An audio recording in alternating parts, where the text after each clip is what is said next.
खोज खबर में आपका स्वागत है। वाराणसी जिला जेल के पूर्व अधीक्षक उमेश सिंह के ऊपर पिछले दिनों भ्रष्टाचार सहित अधीनस्थ महिला अधिकारी उप कारापाल मीना कनौजिया के उत्पीड़न के गंभीर आरोप लगे, जिसकी खबरें लगातार मीडिया में चलती रही। इसके बाद घटना की जांच के लिए विभागीय टीम द्वारा इन घटनाओं के बाबत जानकारी इकट्ठा की गई, जिसके फलस्वरूप जेल अधीक्षक उमेश सिंह व उपकारापाल मीना कनौजिया का अन्य जनपद में तबादला कर दिया गया। वहीं इस मामले में उपकारापाल मीना कनौजिया की पुत्री नेहा शाह व उनके अधिवक्ता द्वारा जिला अधिकारी वाराणसी को एक ज्ञापन सौंप घटना की पुनः मजिस्ट्रेट जांच कर जेल अधीक्षक उमेश सिंह को निलंबित करने की मांग की गई। प्रार्थना पत्र में उन्होंने मांग किया है कि जिला जेल वाराणसी में तत्कालीन जेल अधीक्षक उमेश सिंह के द्वारा एक बंदी की फर्जी रिहाई के संबंध में निष्पक्ष जांच हो। अधिवक्ता शैलेंद्र पांडेय द्वारा जिला जेल वाराणसी के तत्कालीन जेल अधीक्षक उमेश सिंह पर एक बंदी जिसका नाम सुनील पिता रामवीर अपराध संख्या थाना साइबर क्राइम अलीगढ़ के प्रकरण में मोटी रकम लेकर उसकी फर्जी रिहाई करवा दी। यह रिहाई उस केस से संबंधित है जिसमें बंदी की बेल अभी भी हाई कोर्ट में 47 नंबर कोर्ट में पेंडिंग है। महोदय, जब कोई बाहर अन्य जिले की रिहाई जेल पर आती है तो उसे सबसे पहले अधीक्षक महोदय से सील करवाया जाता है। उसके बाद अधीक्षक महोदय के द्वारा उस पर यूटी जेल लिखकर मार्क किया जाता है। अधीक्षक महोदय उमेश सिंह से पूछा जाए कि इस रिहाई और रेडियोग्राम को प्राप्त करने वाले वो सबके पहले अधिकारी है, उन्होंने ये रिहाई और रेडियोग्राम किस व्यक्ति से प्राप्त किया, क्योंकि ये दोनों पूरी तरह से फर्जी है। रेडियोग्राम पुलिस लाइन में आया ही नहीं तो जेल वालों ने किसी प्राइवेट आदमी से इसको कैसे प्राप्त किया। पूरे प्रकरण में एक और गंभीर बात यह है कि इस फर्जी रिहाई की साजिश उपकारापाल मीना कनौजिया को फंसाने के उद्देश्य से रची गई। उमेश सिंह ने जानबूझकर इस मामले को इस प्रकार मोड़ा है कि जांच का दायित्व उन अधिकारियों पर डाला जाए जो इस प्रकरण में किसी न किसी रूप से शामिल हो सकते हैं।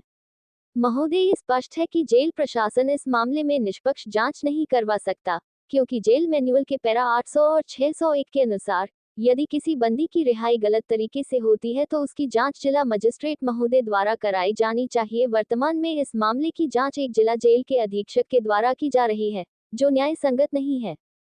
क्या मामला है? जी, आज हम लोगों ने जो बंदी की जो फर्जी रिहाई हुई है जिला जेल में बिना फर्जी आरजी के माध्यम से, जो जिला जेल पूर्व अधीक्षक बनारस के उमेश सिंह ने पैसा लेकर के रिहाई करवा दी है इस प्रकरण में, जिसमें अभी उच्च न्यायालय में मामला विचाराधीन चल रहा है और बंदी की रिहाई हो चुकी है। इस प्रकरण को लेकर के आज जिलाधिकारी महोदय से मिलने के लिए आए हैं और इस विषय को बताने के लिए आए हैं कि जेल मैनुअल 801, 802 में एक नियम है कि कोई भी बंदी की अगर फर्जी रिहाई अगर हो जा रही है तो उसकी जांच कोई मजिस्ट्रेट करेगा और ये जांच जो अभी इंटरनल चल रही है वो जेल के अधीक्षक ही कर रहे हैं। इस विषय के विरोध में अपना विरोध दर्ज कराते हुए, प्रदर्शन करते हुए आज हम लोग जिलाधिकारी महोदय को पत्र देने के लिए यहाँ पर वाराणसी में एकत्रित हुए हैं। यहाँ पर जैसे कि हमारे अधिवक्ता ने बताया कि जो इस मामले की जांच है एक जेल अधीक्षक ही कर रहे हैं, तो हमारी मांग है कि जिला मजिस्ट्रेट इस चीज़ को संज्ञान में ले, या तो स्वयं जांच करे या तो और किसी के थ्रू जांच करवाएं ताकि ये जांच निष्पक्ष हो सके। और रहा मेरी मम्मी का मैटर, तो इस मैटर में अभी तक कोई भी जांच की रिपोर्ट नहीं आई है और हमें उम्मीद है कि रिपोर्ट आएगी, बट उनके अगेंस्ट आएगी। कुछ दिन पहले लालपुर थाना में गए, तब तक मुकदमा नहीं लिखा गया क्या कुछ? नहीं, लालपुर थाने में मुकदमा नहीं लिखा गया और हमारे द्वारा जब अनेकों बार फ़ोन किया गया तो उन्होंने कहा कि हमें शासन से आदेश लेना पड़ेगा। कहीं ना कहीं सरकार का संरक्षण मिल रहा है।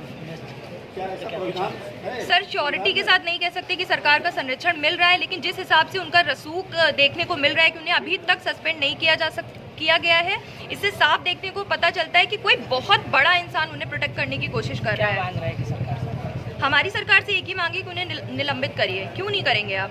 इतने बड़े बड़े जुर्म। गाजीपुर में आपने 20 रुपए के लिए वहां के तीनों अधिकारियों को सस्पेंड कर दिया। समानता के अधिकार का जो उल्लंघन हो रहा है, इस विषय के विरोध में आज लोग मिलने के लिए। एक जानकारी मिली, सुप्रीम कोर्ट की रूलिंग है, किसी भी सरकारी कर्मचारी पर अगर भ्रष्टाचार का आरोप लगता है तो तत्काल एफआईआर दर्ज की जाए। 17 फरवरी को एक आदेश आया था, 46 पन्ने का वो ऑर्डर था। इसमें स्पष्ट लिखा हुआ था कि किसी भी सरकारी कर्मचारी के ऊपर एफआईआर करने के लिए आपको प्रारंभिक जांच अनिवार्य नहीं है, लेकिन उस चीज का यहाँ फॉलो नहीं हो रहा है। उस चीज को ये लोग समझ भी नहीं रहे हैं।